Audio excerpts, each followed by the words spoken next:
বরাবরের মতো নতুন একটি রেসিপি নিয়ে আবারও আমি চলে আসলাম।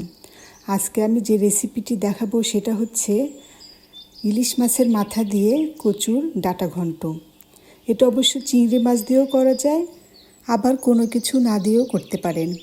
চলেন তাহলে শুরু করা যাক। এখানে আমি কচুর ডাঁটাগুলোকে এভাবে কেটে নিয়েছি এবং তার সাথে আমি পেঁয়াজ, কাঁচামরিচ এবং রসুন আর লবণ দিয়ে সেদ্ধ হওয়ার জন্য ঢেকে দিব। কিছুক্ষণ পরে আবার ঢাকনাটা তুলে আমি ডাঁটাটাকে একটু নেড়ে দিব যাতে নিচে লেগে না যায়।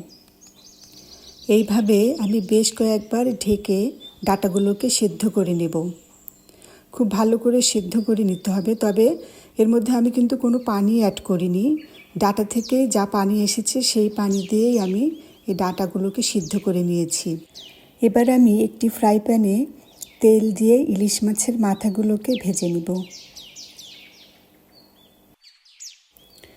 খুব ভালো করে মাছের মাথাগুলোকে ভেজে নিতে হবে। এবার ওই ফ্রাই প্যানেই আমি একটু রসুন কুচি এবং পেঁয়াজ কুচি দিয়ে খুব ভালো করে ভেজে নিব এবং সাথে কিছু মশলা অ্যাড করব। প্রথমে আমি হাফ চা চামচের মতো হলুদের গুঁড়া, হাফ চা চামচ মরিচের গুঁড়া, হাফ চা চামচ ধনিয়ার গুঁড়া এবং হাফ চা চামচ জিরার গুঁড়া দিয়ে খুব ভালো মতো নেড়ে নেব এবং একটু পানি অ্যাড করব যাতে মশলাটাও না পুড়ে যায়।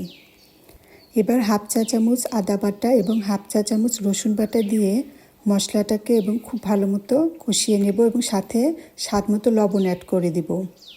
এবার এই মশলার মধ্যে ভেজে রাখা ইলিশ মাছের মাথাগুলো দিয়ে একটু ভালো করে নেড়ে সেই সেদ্ধ করা কচুর ডাঁটাগুলো দিয়ে মাছের মাথার সাথে খুব ভালো করে আমি মিশিয়ে নিব।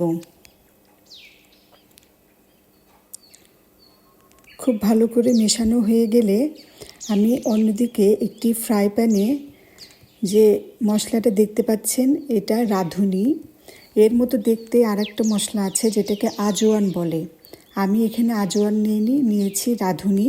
এটাকে জাস্ট সামান্য তেলে আমি গুঁড়া করে নিব।